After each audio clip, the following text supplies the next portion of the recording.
Olá, daqui é o Pedro Hipólito, este é o meu caderno A5. Hoje vamos finalmente entrar nas minhas notas sobre o tema da Ucrânia. É por isso que estamos, de novo, no ambiente da União Soviética, com o nosso amigo Yuri Gagarin, cosmonauta e primeiro humano a viajar pelo espaço. Bom, o tema da Ucrânia é consistentemente apresentado na comunicação social de forma muito superficial. Ontem aconteceu isto, amanhã vai acontecer aquilo, morreram não sei quantas pessoas, caiu um míssil, mas não há contexto nenhum e a maior parte das pessoas, incluindo eu próprio, até começar a investigar, sabem pouco sobre o contexto histórico da Ucrânia. Para perceber este problema, porque as coisas não são, na realidade, binárias, não são brancas ou preto, não são aos bons e aos maus, isto não é os índios e os cowboys, isto é complexo, é complexo. E para perceber essa complexidade e deixarmos todos de ser ignorantes, temos que pôr tempo nisto. Então vamos dedicar aqui, não sei, talvez uma hora, a perceber, eu diria a perceber o que é a Ucrânia, para começar, a perceber o que é a Ucrânia. Imagino que todos sabem que a Rússia recentemente invadiu a Ucrânia. Recentemente, em que ano? Em 2022. Eu quero que tenham presente a data da invasão, 2022, porque vai haver aqui temas interessantes à volta desta data. Esse é o motivo pelo qual estamos a fazer este vídeo. Primeira coisa que acho que é interessante percebermos, eu vou depois detalhar mais à frente, é que a Ucrânia é um país super recente. Tem 38 anos de independência. 38 anos de independência. Portugal tem 881 anos, para compararem. A Suíça tem 734 anos. A própria Rússia tem 544 anos. Portanto, percebemos que o conceito de uma Ucrânia independente é um recém-nascido. É super recente. As próprias ex-colónias portuguesas têm mais anos de independência do que a Ucrânia. Eu nasci em Moçambique, por isso é que estou a usar este exemplo. Bom, vamos recuar ao século IX. É mesmo preciso andar para trás. Normalmente eu vou ao avô nestes vídeos. Isto é o avô da Ucrânia, ao fim e ao cabo. Vamos ao século IX, para perceber o que é que existia. No século IX, o que existia era uma coisa que se chamava Rus de Kiev. Rus, R-U-S com acento no S. Rus de Kiev. Não é Rus de Moscou, é Rus de Kiev. É interessante, é interessante. O que era o Rus de Kiev? O Rus de Kiev era um território que abarcava o que hoje é partes da Rússia, as partes ocidentais da Rússia, a Ucrânia e a Bielorrússia, ok? Era um território vasto que abarcava estes três países que não existiam no século IX. E ajuda também a perceber o aspecto daquela malta, foi fundado por quem? Por vikings, não é? Por vikings escandinavos. Claro que esses vikings eslavizaram-se, não é? Quando chegaram àqueles territórios, os vikings eram a elite que organizava a sociedade e que liderava, mas o povo era eslavo, não é? E, portanto, eles foram-se misturando, vai acontecendo, não é? Mas tem origem escandinava. E, portanto, já estão a perceber, não havia Ucrânia, não existia nada chamado Ucrânia, não havia Rússia, não havia Bielorrússia. O que havia era Rus de Kiev. E de Kiev porquê? Porque a capital, ou a cidade mais importante daquele território, era Kiev, que é a capital da Ucrânia hoje. É engraçado. A capital não era em Moscou, era em Kiev. Até é engraçado, como é que se diz Bielorrússia? Bielorrússia disse Belarus, que é o tal Rus, de Kiev. A Bielorrússia ainda hoje é a Belarus, ainda tem o mesmo nome, Rus. A Rússia é um derivado deste Rus. Porque é que derivou? Porque os gregos chamavam Rossia ao território russo, ao território de Rus. Mas a capital era em Kiev. Em 988, conversão oficial ao cristianismo ortodoxo, portanto no século X, e Kiev começou a ser, para além de um centro, principal cidade, passou a ser um centro também religioso e político da Rus. Em 1240, Kiev é destruída pelos mongóis. Portanto, vêm mongóis, destroem, ocupam aquele território, partes daquele território de Rus e destroem Kiev. Portanto, estão a ver que já em 1240 andavam a ser invadidos e a levar na toca.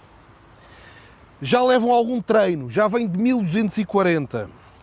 E, portanto, o que está a acontecer agora, se calhar é uma sequência histórica natural daquilo que vai acontecendo a toda a hora.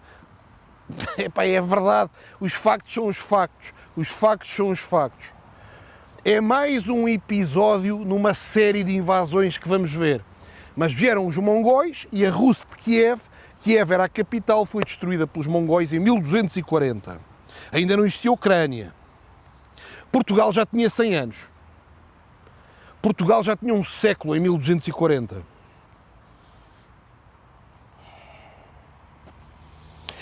Quando há desagregação, por causa desta invasão mongol da Rus de Kiev, há um principado, quer dizer, passa a haver vários principados, não é?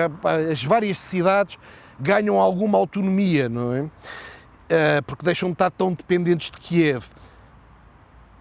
Dependentes de Kiev, é curioso, dependentes de Kiev. Hoje em dia os de Kiev é que estão a ser, é que foram absorvidos durante muito tempo, mas durante o início eles é que eram a cidade principal.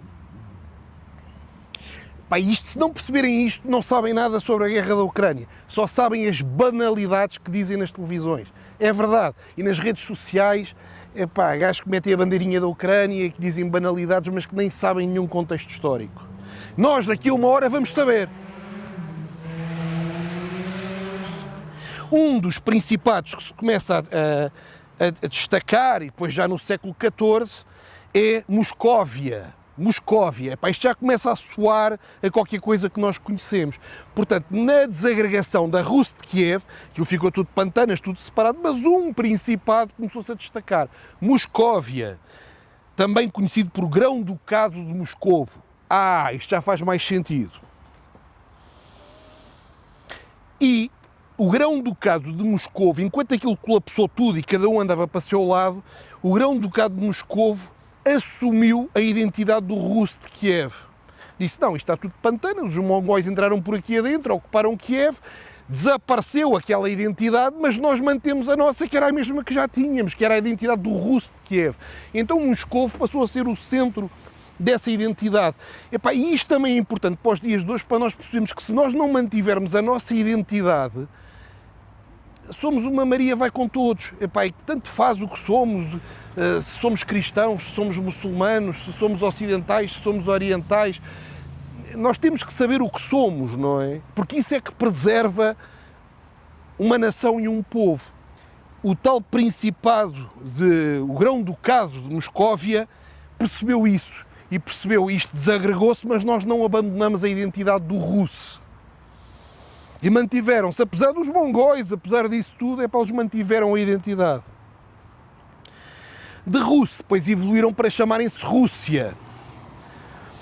Não é que já expliquei, julgo eu, que vem do grego de Róssia. Os gregos chamavam aquele território Róssia e eles então chamavam ao russo Róssia e então eles adotaram o nome derivado do grego, que é Rússia. Começou-se a falar em Ucraína. Ucraína. O que é que quer dizer Ucraína? Ucraína era a fronteira. Era tudo o que estava fora, de outros países, de outros principados, de outros territórios, por exemplo, fora da Rússia, não é? Fora da Rússia, do Grão-Ducado de Moscóvia, era a fronteira, não é? Chega ao fim do território daquele principado, daquele Grão-Ducado, era a fronteira. Fronteira era Ucraína. Ao fim e ao cabo, Ucraína significa a terra que não é nossa, é a terra dos outros. Era uma palavra eslava. Começou a ser utilizado até mais no grão-ducado da Lituânia e no reino da Polónia. Portanto, aquilo que os lituanos e os polacos, quando chegavam à fronteira do seu território, diziam: daqui para a frente é Ucraína, daqui para a frente é terra que nós não controlamos. É engraçado, pá. É engraçado. Portanto, já sabemos que Kiev era o centro, foi ocupado pelos mongóis, outros principados estabilizaram-se, tudo o que eles não controlavam, que era a terra de ninguém, uma espécie de terra de ninguém, era o desconhecido, era onde podia haver mongóis, era dizer: olha, passas para a Ucraína, podes levar com um mongol em cima. Passas para a Ucraína, nós ali já não controlamos, estás na terra do inimigo, estás na terra do desconhecido. Já começamos a perceber o que é isto da Ucrânia. É a Ucraína, que é a fronteira.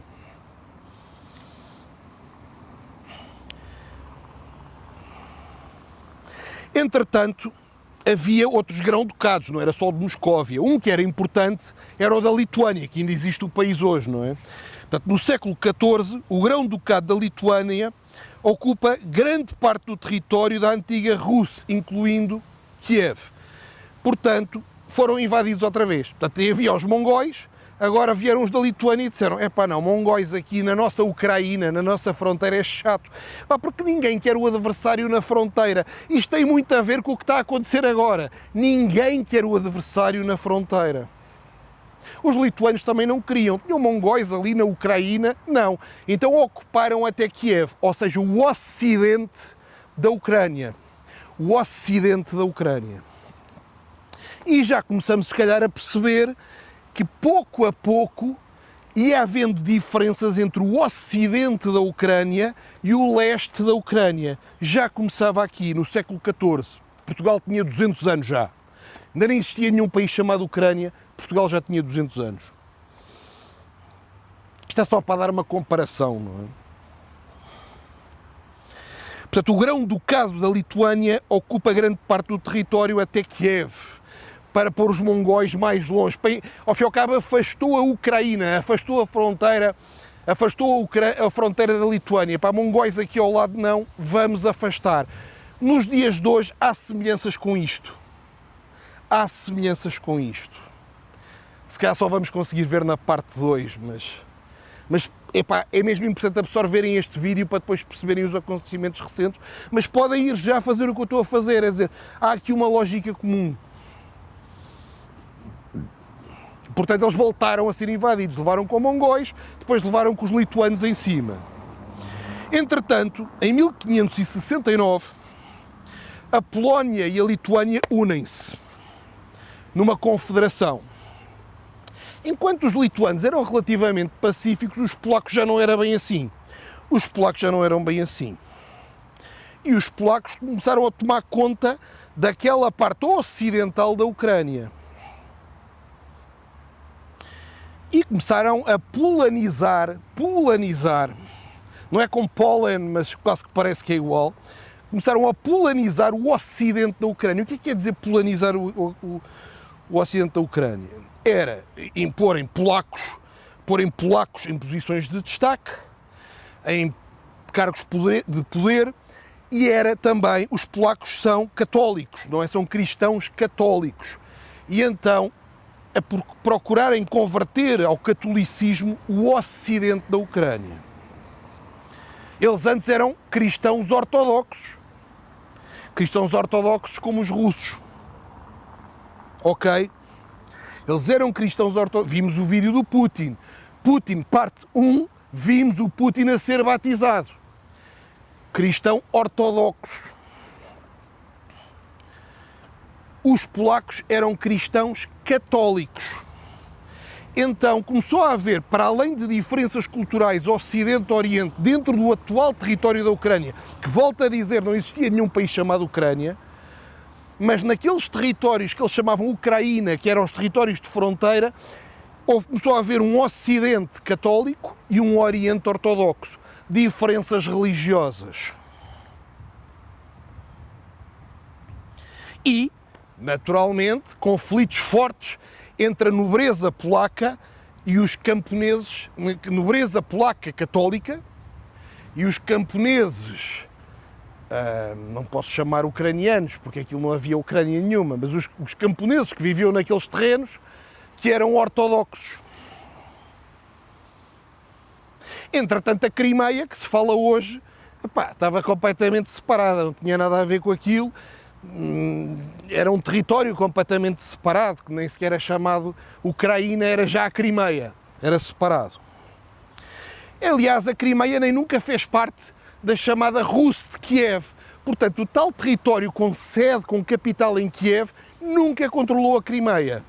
Interessante, dá que pensar. Quem souber dos eventos mais recentes, dá que pensar. Portanto, a tal Rus de Kiev, que era o tal Estado eslavo cristão ortodoxo, centralizado em Kiev, nunca controlou a Crimeia. A Crimeia medieval era um território completamente distinto, com uma cultura completamente distinta.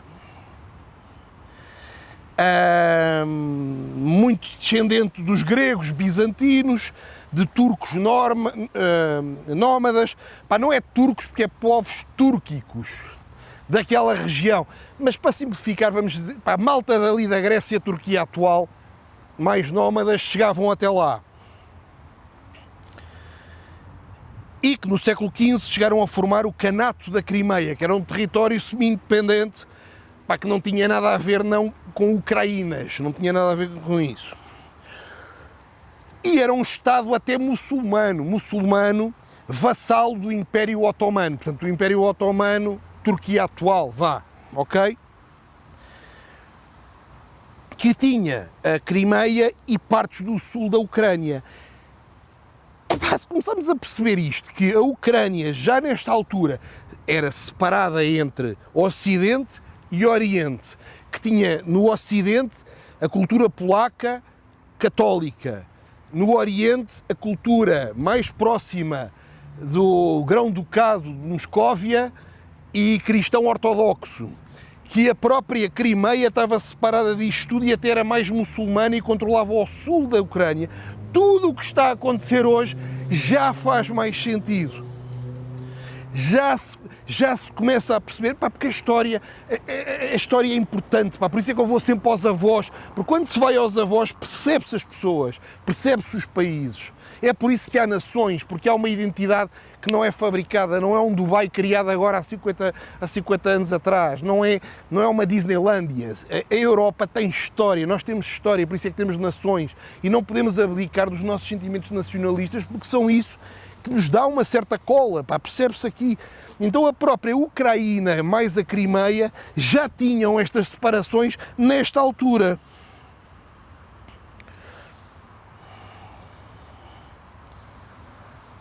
E, portanto, é preciso perceber que no final, no século XV, não é? No século XV e depois aproximado do século XVI, continuava-se a usar o termo Ucraína, o termo Ucraína era a fronteira entre quê? Uma Polónia católica, uma Lituânia eslava, uma Crimeia muçulmana e uma Moscóvia ortodoxa. Era o terreno que estava no meio destes quatro. É dizer assim, olha, nós controlamos isto, daqui para ali é a Ucraína. Se quiserem ir para a Ucraína, nós ali não temos soldados, não temos tropas, é a terra do desconhecido, cuidado, não vás para a Ucraína. Portanto, era uma espécie de no man's land entre estes quatro blocos. Bom, vamos entrar agora num período que é, está a ficar interessante, julgo eu, pelo menos para mim, perceber isto, já não me sinto ignorante. Ainda há aqui zonas, ainda há aqui áreas que temos que aprofundar de conhecimento. E eu agora, até ao segundo vídeo, vou entrevistar ucranianos e tudo para aprofundar isto com mais detalhe. Mas estamos a progredir. Já não estamos no zero, não é? Já não estamos no zero cultural. 1667. Vamos aos temas de domínio russo e austro-húngaro sobre o atual território da Ucrânia. Em 1667, Portugal já tinha 5 séculos. 5 séculos, ainda não existia Ucrânia. E isto não é um jogo de futebol, Benfica Sporting, Benfica Porto, quem é que é melhor? Epá, não simplifiquem a coisas binárias, a coisas bacocas simplistas. É compreender a complexidade de tudo isto, que depois podemos ter alguma hipótese de ter uma opinião. Não é ter uma opinião, é ter alguma hipótese de ter uma opinião. Até perceber, epá, só sei que nada sei. Portanto, já vimos que o leste da Ucrânia tinha menos influência da Polónia. Não é? Porque a Polónia controlava o Ocidente. Depois, ao longo do vídeo, eu espero que se consiga pôr aqui alguns mapas para ajudar a perceber. Porque visualizando o mapa, a mim ajudou-me bastante estar no mapa a perceber as áreas. Vamos ver se conseguimos ilustrar todas estas áreas com mapas. Bom.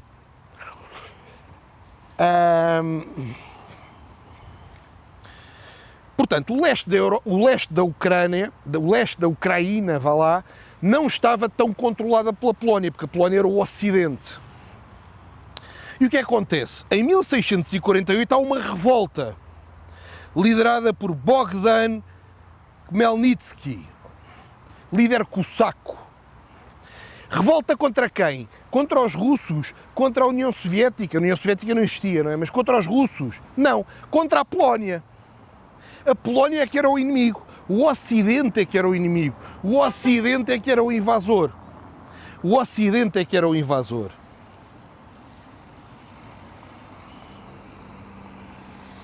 É interessante. Vale a pena, pausa para 5 segundos a dizer assim. Na altura o Ocidente é que era o invasor. E agora? Reflexão. Cada um pensa como quiser pensar, mas é interessante. Mas é interessante, o inimigo era a Polónia. E, portanto, este Bogdan é um herói nacional na Ucrânia porque fundou o Estado cosaco. Mas é curioso. Porquê?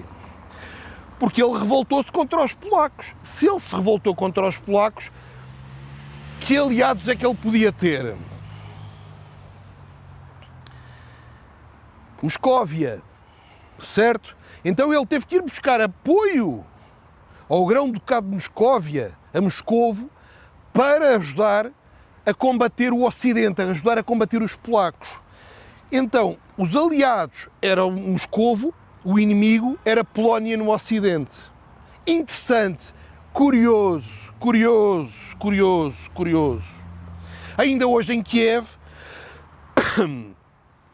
ainda há uma estátua deste Bogdan Khmelnytsky. Ainda há hoje uma estátua. Para uns é libertador, para outros é traidor, porque foi o primeiro que se foi aliar a Moscóvia. Porque até aí a Moscóvia estava relativamente tranquila, pá, estava lá no seu canto. Mas quando aparece um cosaco a dizer estou a correr com os polacos, queres vir ajudar? Os tipos normalmente querem ajudar, não é? E foram ajudar.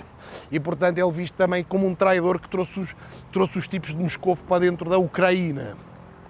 Pois é difícil tirá-los, não é? Quando se põe a raposa dentro do galinheiro, algumas galinhas começam a desaparecer. Foi o que aconteceu. Aliás, esta estátua que existe em Kiev, fui ver. Quem é que é o escultor? É um escultor russo, Mikhail Mikeshin, que também fez vários monumentos imperiais na Rússia.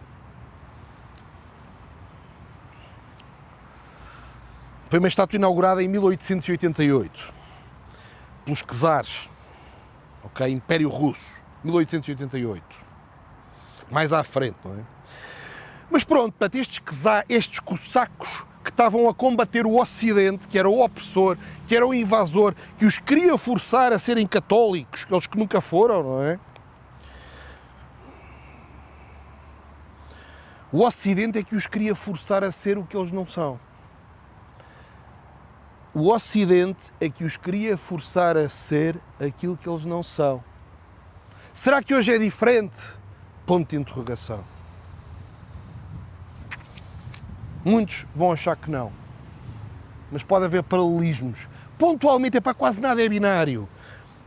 Que percentagem de semelhança é que há hoje? É 0%. O Ocidente não tenta condicionar a Ucrânia.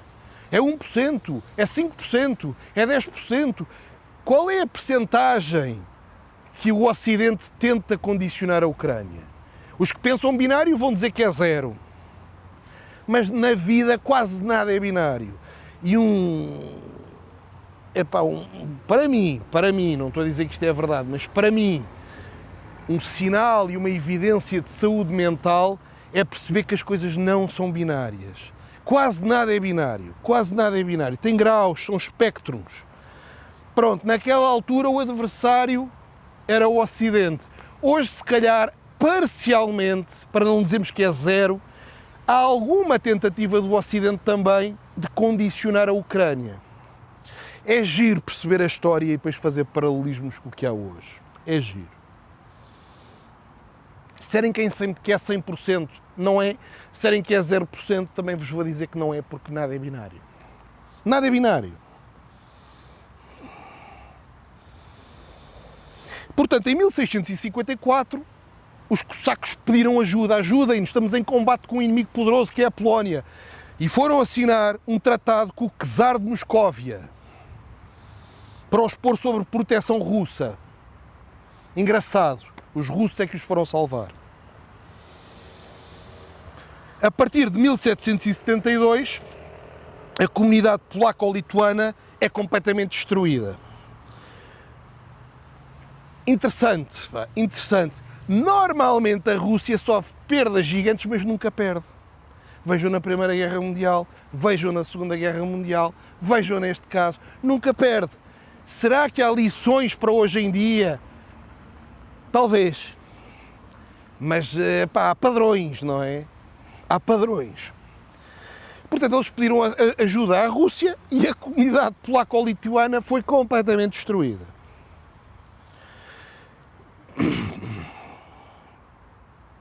Parte do território desses tipos todos foi para a Prússia, a Rússia ficou com a Ucrânia central e de leste, incluindo Kiev.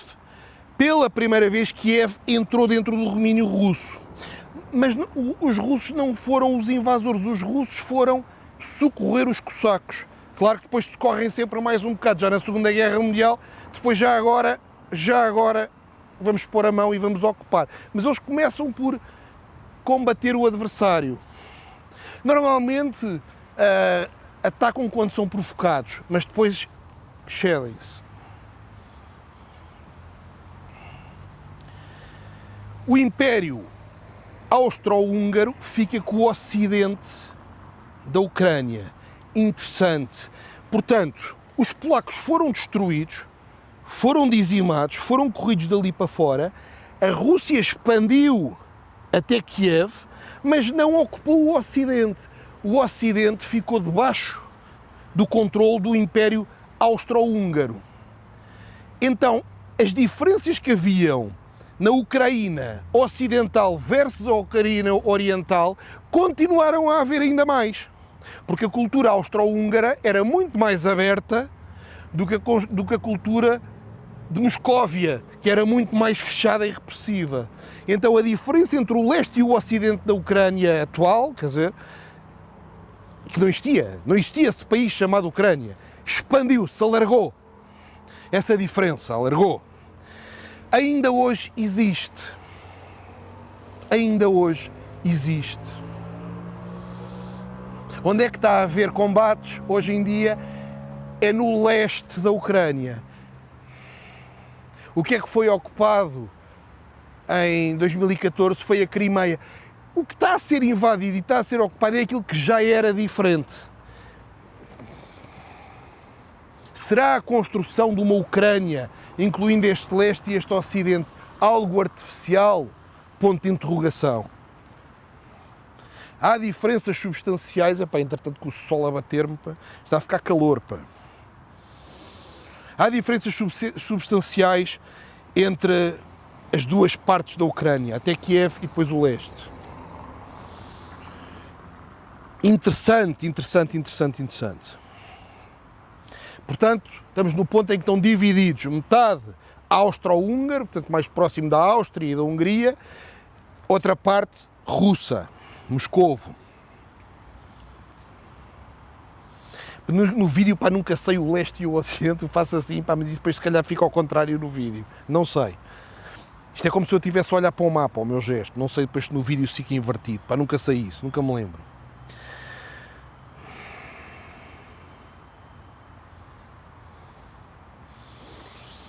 Portanto, os russos começaram a controlar aquele território, pá, por pôr a língua russa, a travar o ensino das línguas locais eslavas ucranianas, chegaram a criar uma marca que não era Ucraína, porque já, para eles aquilo já não era Ucraína. Lembram-se que Ucraína era as terras de fronteira. Agora que controlo, já não é Ucraína. E durante algum tempo chamaram-lhe Malorrússia. Malorrússia significa pequena Rússia. Mas é engraçado, já não era a Ucraína, já era parte deles. Já era parte deles, Ucraína era o resto. Malorrússia. E colonizaram aquilo, de certa forma, puseram quadros russos a liderar as principais organizações e tudo mais. O Oeste estava nos austro-húngaros, que eram muito maior liberdade cultural e deixavam desenvolver a identidade ucraniana, temas... para muitas organizações culturais e tudo mais, vemos que os austríacos ainda hoje são assim. Há um austríaco que também se tornou famoso, pá. Quem quiser esse vídeo, pôr H nos comentários sobre o austríaco mais famoso. Bom,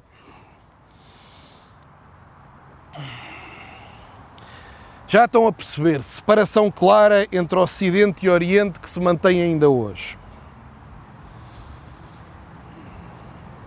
Entretanto, começa a Primeira Guerra Mundial.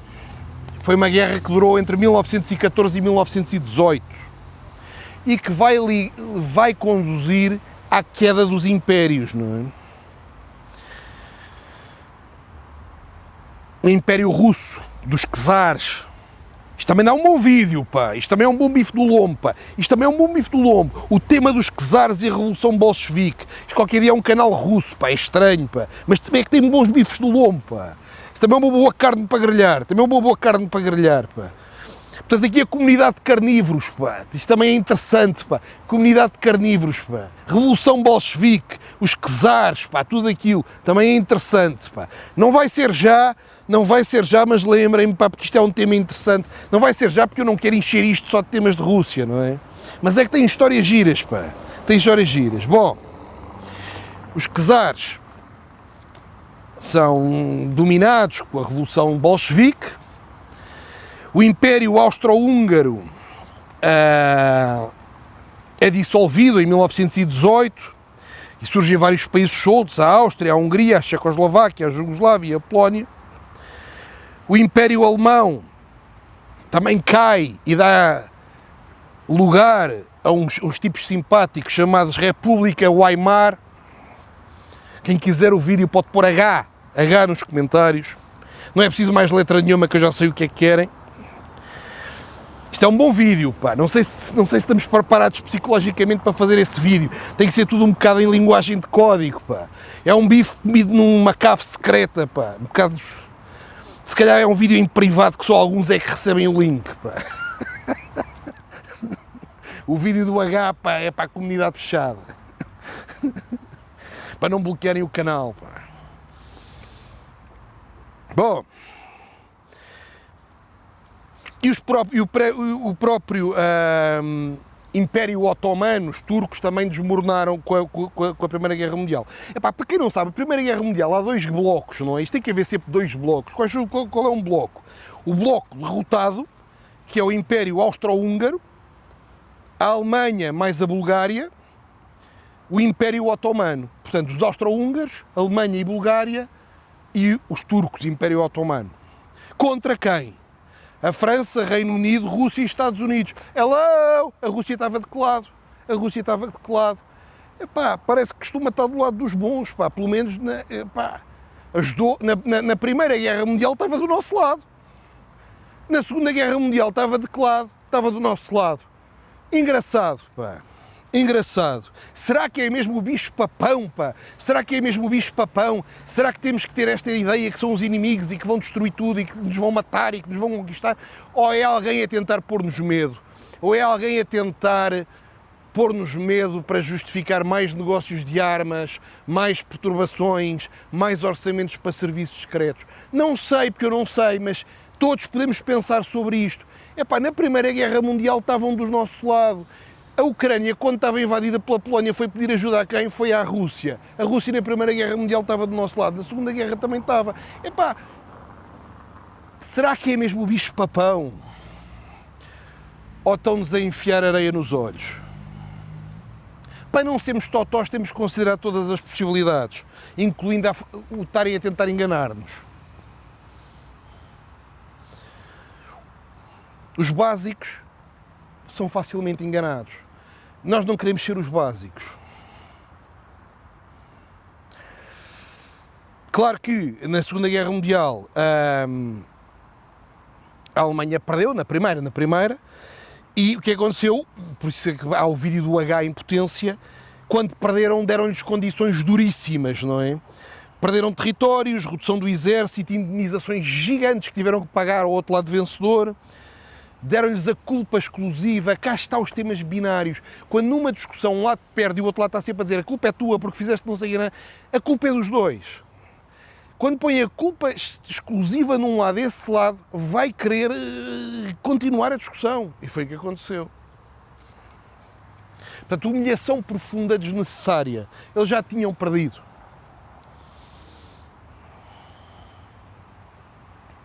Bom, voltamos aqui aos temas da Ucrânia, não é?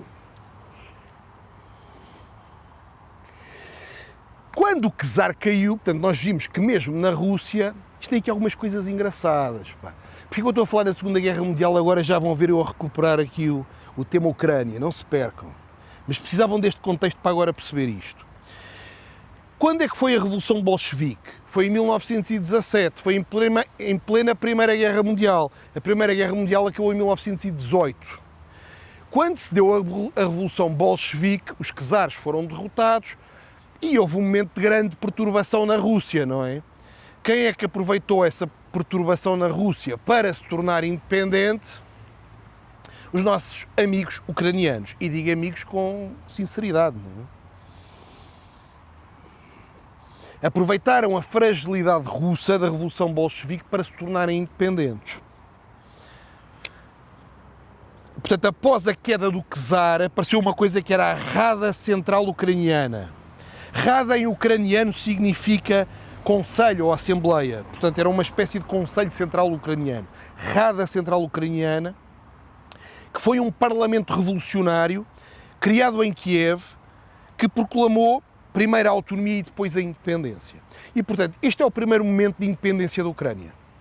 O primeiro momento de independência da Ucrânia foi em 1917. Em todos os outros milénios para trás, não existia nenhuma Ucrânia independente. Este foi o primeiro momento, 1917, que só aconteceu porque aconteceu uma revolução na Rússia. Porque senão nunca tinha acontecido. Quando eles declararam a independência, claro que os czares não gostaram, mas os bolcheviques também não. Não era do género que os comunistas, estes gajos, estavam a dizer é para a Ucrânia, para olha, saudinha, para tornem-se independentes, fantástico, vão à vossa vida. Não gostaram. Para se protegerem dos bolcheviques, o que é que os ucranianos foram fazer? Quem é que estava em combate na Primeira Guerra Mundial? Para se protegerem dos bolcheviques, eles foram se juntar aos alemães e aos austro-húngaros. Eles foram se juntar aos gajos que perderam a Primeira Guerra Mundial. Eles estavam com os russos. Revolução Bolchevique. Olha, os czares foram todos abatidos, perderam tudo. Andam lá os comunistas, tudo aos tropeções, tudo descontrolado. Vou aproveitar, torno-me independente, mas para não ser atacado pelos bolcheviques, vou a correr para quem? Para o Ocidente. Vou a correr para o Ocidente. Hello! Será que tem alguma coisa a ver com o que está a acontecer agora? Foram a correr para o Ocidente. Foram a correr para a Alemanha e para os austro-húngaros. O que é que aconteceu a esses gajos na Primeira Guerra Mundial? Levaram na touca. Os ucranianos foram a correr para os gajos que perderam a guerra. E, portanto, obviamente, a independência da Ucrânia durou 4 anos. Em 1922 já estavam absorvidos outra vez pela União Soviética. E mesmo aqui,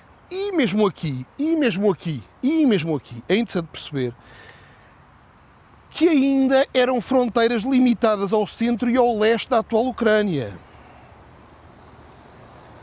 Por exemplo, ainda não incluía a Crimeia, ainda não incluía o ocidente da Ucrânia, ainda não incluía o ocidente da Ucrânia.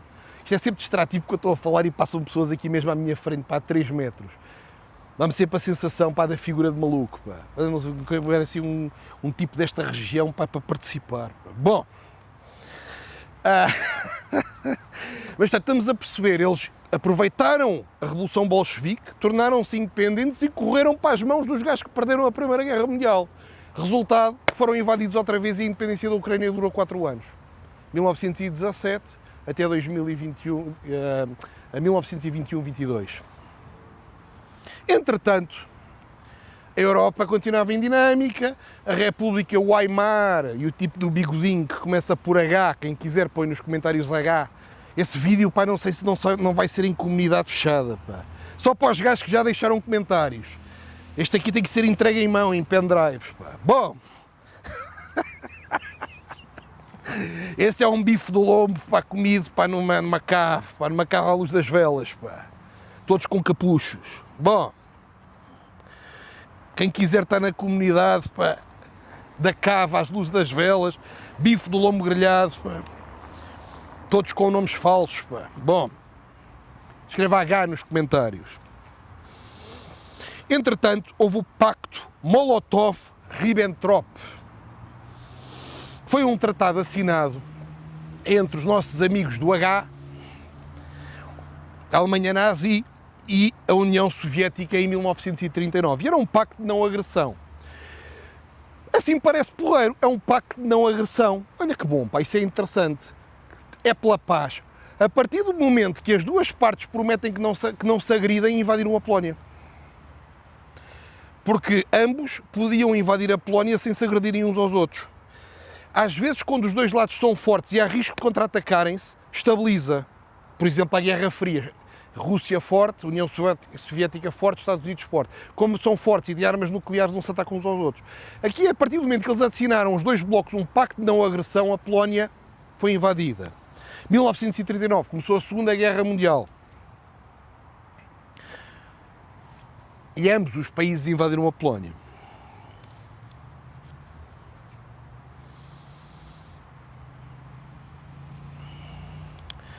Bom, epá, se calhar aqui só uma coisa que quero dizer, para que também acho que é importante antes disto, se calhar, que é a Ucrânia, isto acho que é importante percebermos, a Ucrânia controlada por Moscovo não era feliz. A Ucrânia controlada por estes gajos não era feliz. Estes gajos é o Stalin, não é? Nesta altura estamos a falar de 1932, antes de entrarmos já no tema da Segunda Guerra Mundial. Eu acho que eu tenho que fazer isto para ficar claro, para não perceber, não parecer que os russos eram os heróis da festa, porque como sempre, nada é binário. E nestes tipos, nos anos 30, era o Stalin. E ele forçou a coletivização, uma espécie de uma reforma agrária em esteroides, uma espécie de uma reforma agrária em esteroides da Ucrânia. A Ucrânia tem um setor agrícola brutal. E ele fazia confisco massivo de cereais e de alimentos, não é? Que exportava enquanto os ucranianos passavam fome. E, portanto, isso é o que se chama Holodomor. É uma purga, que é o Holodomor, que é o Stalin quase que matou à fome os ucranianos. Portanto, é preciso perceber isto, a invasão, o controle pelos russos foi um drama gigante. Foi um drama gigante e morreram, pá, não sei, centenas de milhares ou talvez até milhões de ucranianos à fome. Quando eles são uma potência agrícola, ainda hoje, mas tiravam-lhes a comida, tiravam-lhes os cereais. E que é considerado este Holodomor uma espécie de um genocídio planeado, perverso, porque tira-lhes a comida que eles próprios fabricam e deixa-os morrer à fome. Obriga-os a produzir comida, tira-lhes a comida e deixa-os morrer à fome. A perversidade disto deste gajo, deste Stalin, epá, é grande, não é? Aqui até eu tenho dificuldade em não ser binário. Pá. Aqui até eu tenho dificuldade em não ser binário, pá. Mas se for aprofundar, há sempre qualquer coisa, mesmo a pior pessoa tem sempre qualquer coisa que tem 1% de humanidade lá dentro, tem alma. Por isso é que nós católicos aprendemos a perdoar aos nossos piores inimigos, não é? E portanto, eu acho que é impreciso, nós somos católicos, portanto temos que conseguir ver, quer dizer, não sei se todos são, mas eu sou, e portanto temos que conseguir ver lados positivos e saber perdoar e até amar os nossos piores inimigos, não é? É aí que eu digo que a saúde mental nos deve levar a não ser binários, pá, não é os bons e os maus, não é assim. Mas, epá, alguns têm 99% mau, não é? Alguns têm 99% mau. Portanto, a ocupação russa da Ucrânia foi uma catástrofe, um drama, para não sei qual é a palavra, mas é um genocídio, foi um genocídio. E, portanto, é natural que eles não gostem, não é? Que não gostem dos russos, que não queiram aquilo, que não confiem. E eles foram parar à Rússia porque lhes foram pedir ajuda. Recordem, é estas perversidades, tá? É isto que é um bocadinho perverso.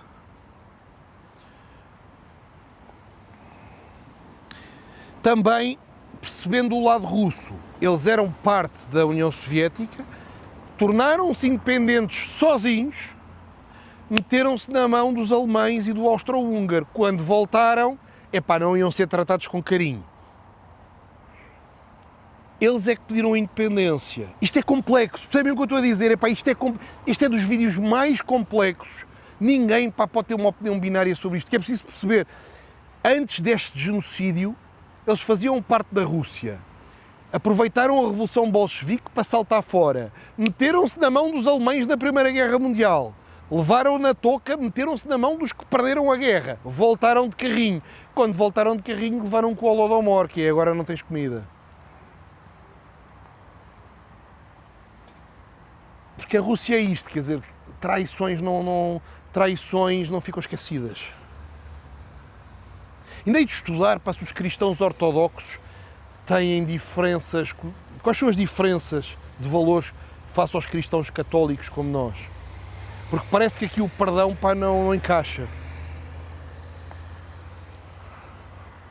Bem, temos que continuar, isto é um bife do lombo gigante, isto é o T-bone, Bom, não comam batatas fritas para não ficarem sem fome. Aguenta, ainda há muita carne para devorar, Quem estiver exausto, dá uma pausa, faz uma caminhada, volta depois, mais à frente, depois do jantar, faz uma ceia, Mas não, tem que ver até ao fim, porque senão não vão conseguir perceber o vídeo 2. Isto eu quero mesmo dizer. Se já estiverem a ficar cansados, podem dar pausa e voltam logo daqui a 2 horas, uma caminhada, limpar a cabeça, voltam, porque a segunda parte é que vamos entrar a fundo na atual guerra da Ucrânia. Tudo o que estamos a fazer é tentar perceber o que é a Ucrânia e as razões do conflito atual. Mas perceber a sério, não é à superfície. Isto não são douradinhos, isto não são nuggets. É o T-bone, 800 gramas. Bom, voltamos à Segunda Guerra Mundial. Invasão da Polónia. A Polónia dividida entre os nazis e os soviéticos. Mas, só que, em 1941, Operação Barbarossa. O que é isto? É os alemães atacaram os russos, quebraram o pacto de não agressão.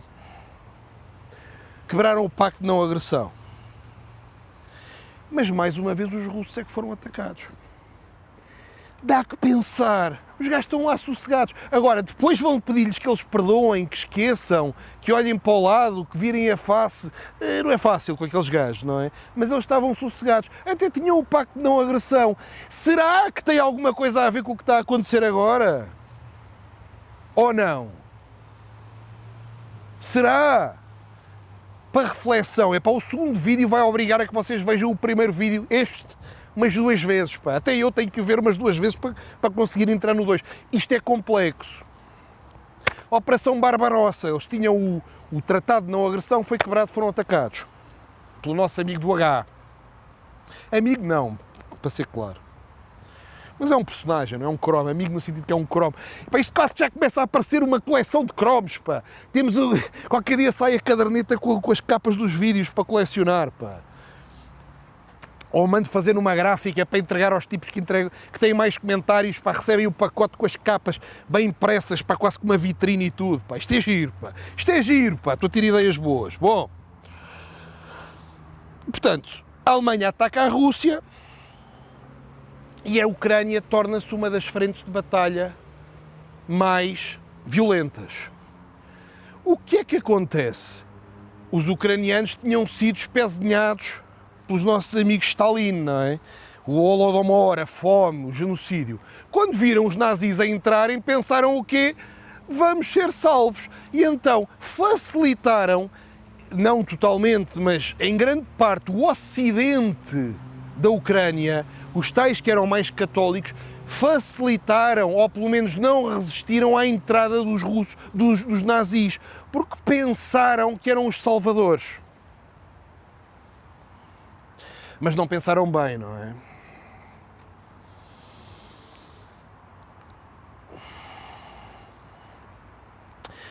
Entre 1941 e 1944, bem, agora vai ficar de noite, pá, mas nós continuamos, pá.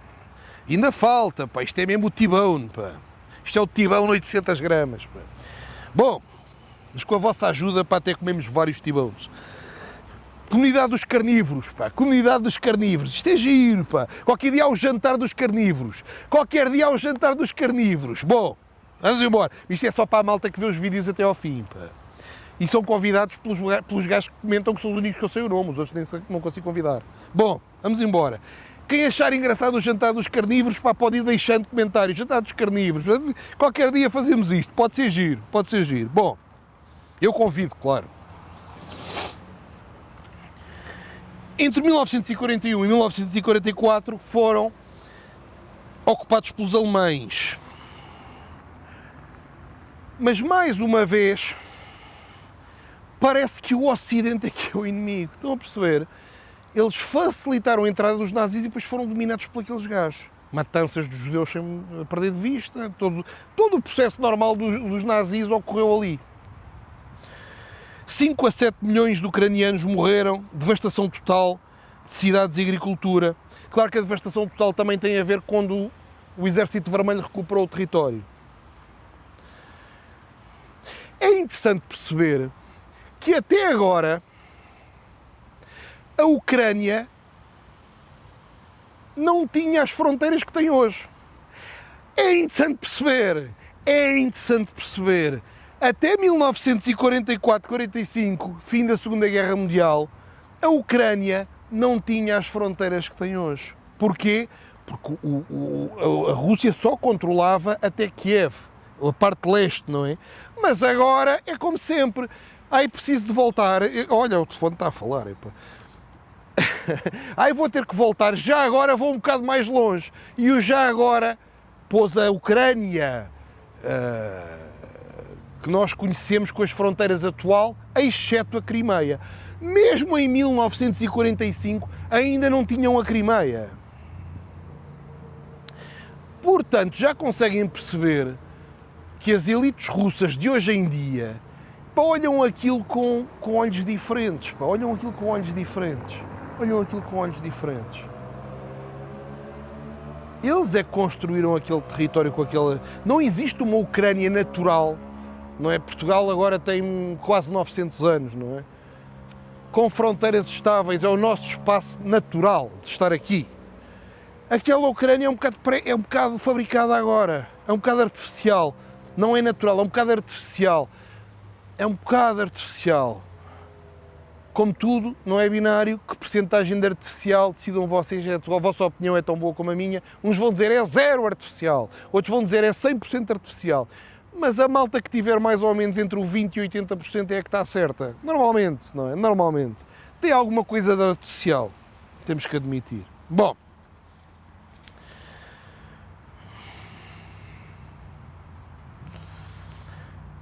A Ucrânia só foi transferida, a Crimeia só foi transferida para a Ucrânia em 1954.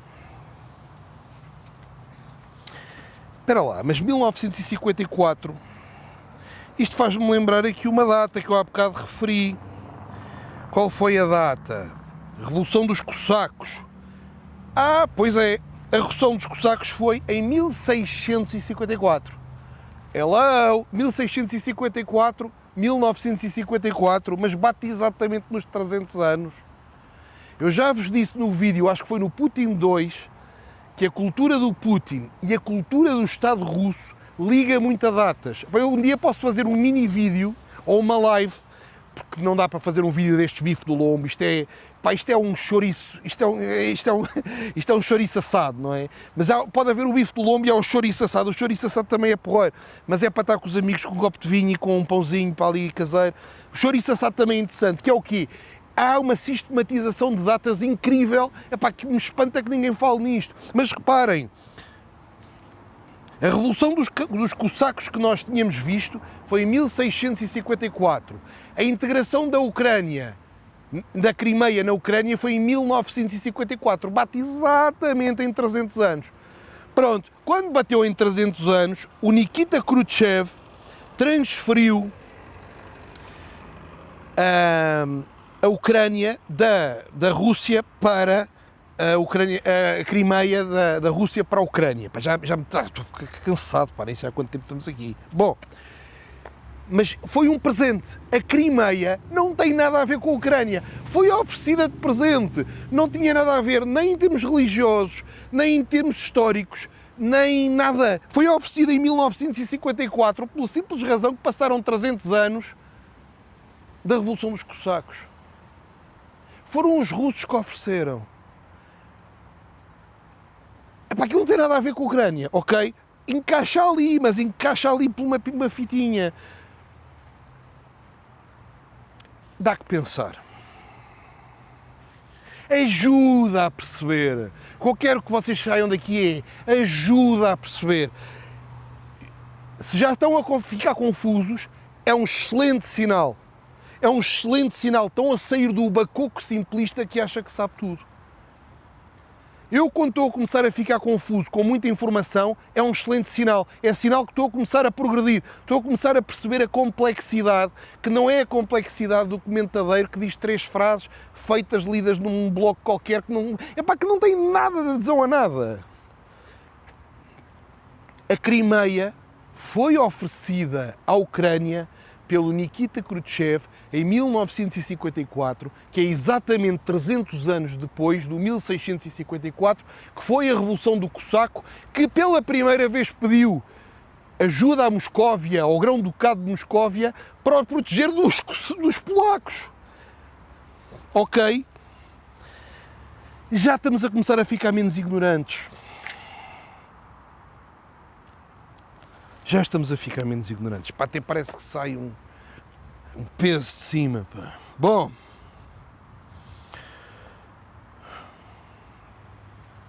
Até 1991, a Ucrânia, portanto, basicamente entre 1922, quando foram absorvidos pelos bolcheviques, pela União Soviética, até 1991, a Ucrânia nunca tentou separar-se da União Soviética. Portanto, praticamente 70 anos foram invadidos pelos alemães, mas isso foram invadidos, eles facilitaram a invasão também, mas não interessa, eles nunca tentaram voluntariamente separar-se. Agora podemos dizer, está bem, mas era impossível tentarem.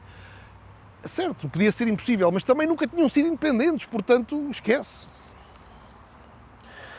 Em 1991, o que é que aconteceu? Foi aquela revolução que aconteceu em Moscovo, que eu falei no vídeo do Putin 1 ou 2, não sei, do 2 talvez, que o Yeltsin subiu para cima do tanque, não sei o quê. Bom, nesses momentos, com a perestroika, com a glasnost, com não sei o quê, a Ucrânia tornou-se independente.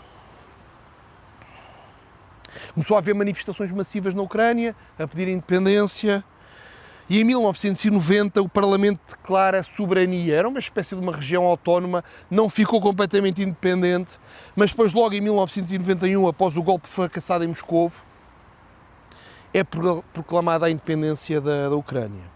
Portanto, isto é aquele golpe em que o Gorbachev foi preso, ok? Lembram-se desta que eu falei.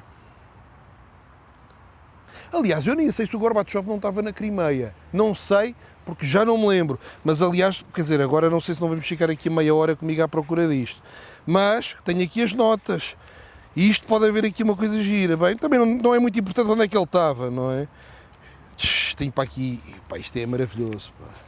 Isto é maravilhoso, pá. Isto é maravilhoso. Deixa lá ver se eu encontro aqui onde é que estava o Gorbachev durante essa revolução. Estava na Crimeia, acho eu. Ou não? Ou não? Quando o Gorbachev, sabem quem é o Gorbachev? Pá? Foi aquele russo, o presidente da Rússia, que começou a perestroika. Há de aparecer uma imagem no ecrã. Quando ele foi de férias, para onde? Para a Crimeia. Exatamente! Exatamente! Onde é que o Gorbachev estava de férias? Epá, quem já viu os vídeos anteriores já sabe, se calhar, isto sem ter que ir às notas. Eu gravei-os, tenho a ideia, mas consigo rapidamente recuperar. Em 1991, quando aconteceu o golpe de Estado na Rússia para travar as reformas, o Gorbachev estava de férias na Crimeia. Ele estava de férias na Crimeia, que é o território que agora foi disputado, etc. Em 1991 ele estava de férias na Crimeia. O líder da União Soviética estava de férias na Crimeia. Bom, foi essa revolução. É giro, pá. É giro perceber as coisas. É giro, pelo menos eu acho giro, pá. Eu gosto de saber as coisas, perceber mesmo. Estava de férias na Crimeia. Foi aí que eles pediram a independência, que se tornaram independentes. E, portanto, é preciso dizer que eles foram independentes em dois períodos. Nos dois períodos, foram dois períodos em que a Rússia estava fragilizada. Foi o 1917 com a Revolução Bolchevique, durou 4 anos porque eles foram para os alemães e levaram na touca.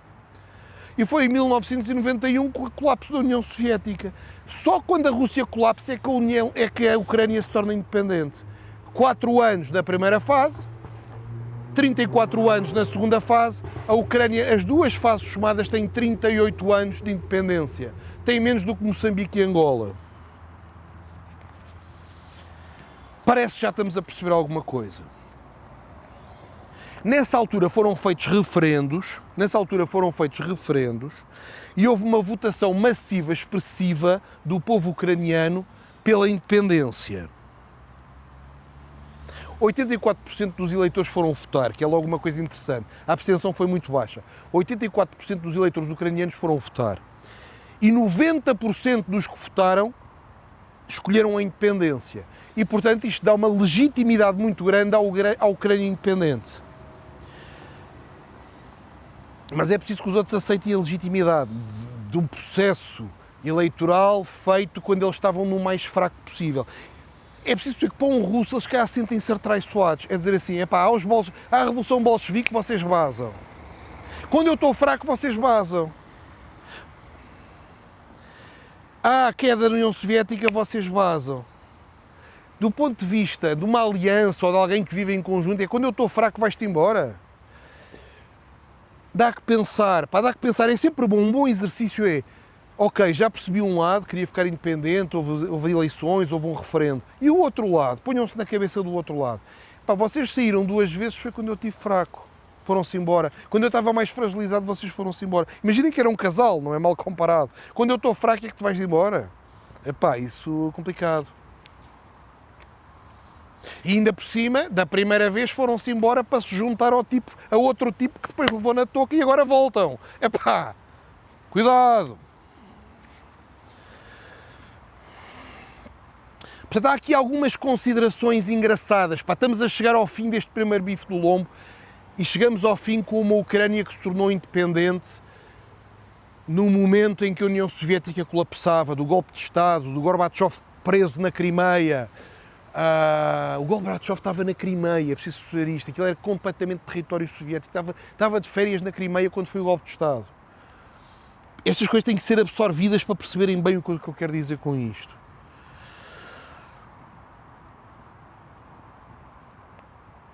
E, portanto, há aqui, se calhar, 3 momentos